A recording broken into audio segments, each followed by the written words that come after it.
C'est tout simplement parce que le CES reste le plus grand salon d'honneur de tendance en début d'année dans le domaine de la tech au niveau mondial. C'est intéressant aussi parce que il y a au CES énormément d'interlocuteurs vers lesquels on peut aller chercher de l'attraction et de l'intérêt pour ces produits, parfois même à un niveau de maturité, de time to market à 0 à 6 mois à peu près, pour faire les dernières évolutions sur ces produits, parce qu'on rencontre au CES le monde entier, des VC, des capitaux risqueurs, des fonds d'investissement américains, qu'il est difficile de contacter par ailleurs ou qui vous répondent pas, mais ils passent dans les allées du CES et ils s'arrêtent sur les stands des sociétés françaises pour toutes les innovations qui leur semblent intéressantes.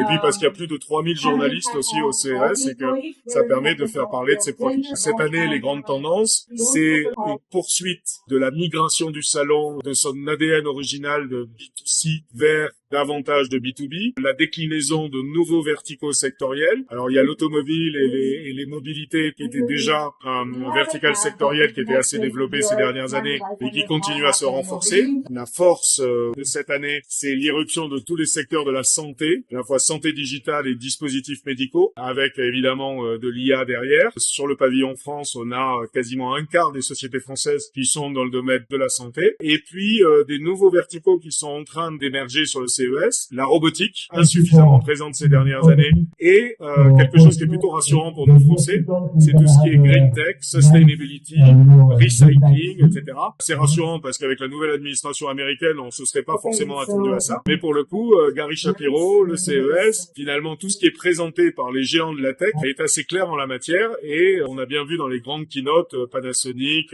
Nvidia, etc., que ça devenait un thème majeur.